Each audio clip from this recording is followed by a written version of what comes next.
Meanwhile, in the south, rising sea levels threaten to inundate low-lying areas along the Persian Gulf, while increasing temperatures make the already brutal heat even more unbearable. Severe weather events are becoming more frequent and intense. Flash floods wash away roads and infrastructure. Drought parches the land and depletes already scarce water resources. For coastal planners, it's like trying to hit a moving target in the dark. The environmental conditions that they designed for today might be completely different in just a few decades.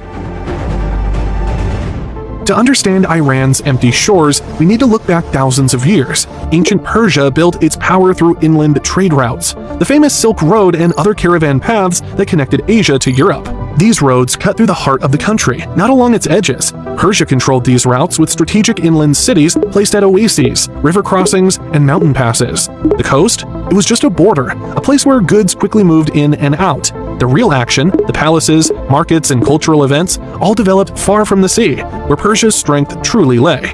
Later in history, European powers started dominating the seas with massive warships and cannons. For Persian leaders, the coastline suddenly became a vulnerability, a weak spot where foreign navies could shell cities or land invading troops. Cities near the water were easy targets. Inland cities were safer, protected by mountains, deserts, and distance. Rather than trying to compete with European naval powers, Persia doubled down on its inland strength. Major cities like Isfahan and Tehran grew far from enemy ships, nestled behind natural barriers. The coast became something to defend, not develop.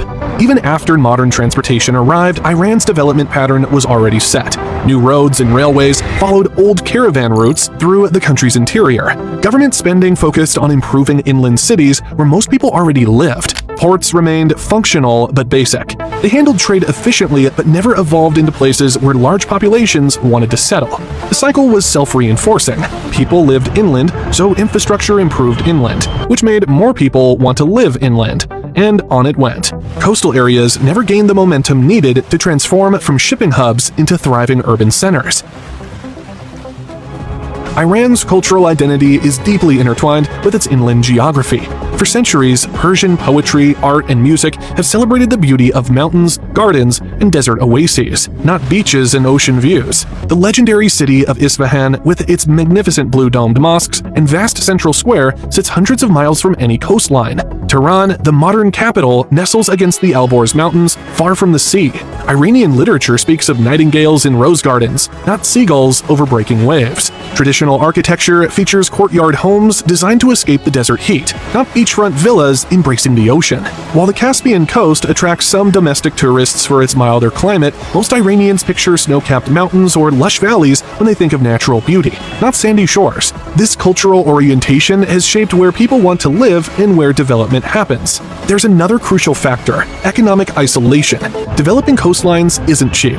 It requires massive investment in roads and transportation, power generation, water and sewage systems, housing and commercial buildings, jobs to attract residents. For decades, Iran has struggled with economic sanctions and limited foreign investment. The country often faces cash shortages for essential projects. When funds are tight, governments typically invest in improving areas where people already live, which in Iran means the inland cities. Coastal development remains perpetually on the someday list, always deferred for more urgent priorities. Iran's strategic position has also complicated coastal development. Located at a critical global crossroads, the country has faced security threats from various directions throughout its modern history. Military planners view the long, exposed coastline as a vulnerability rather than an asset. Building major population centers along the shore would create soft targets difficult to defend against naval or amphibious threats. This security mindset has led to a preference for keeping critical infrastructure and population centers away from the coast whenever possible. Military installations dot the shoreline instead of luxury hotels or residential towers. Even today, Iran's naval bases and defensive installations take priority over civilian development in many key coastal areas, reflecting the country's continued focus on security over commerce or tourism. Now, look at Iran's neighbors across the Persian Gulf. They've taken similar geography and transformed it completely. The United Arab Emirates turned empty desert coastline into Dubai, a global icon of luxury and modernity with artificial islands, the world's tallest building, and international acclaim. Qatar built Doha from scratch, creating a gleaming metropolis on previously barren shores. Saudi Arabia, Bahrain, Oman, they all invested heavily in their coastlines, turning harsh landscapes into urban showcases. Dubai's transformation is particularly stunning when you compare it to Iran's coast. Just 50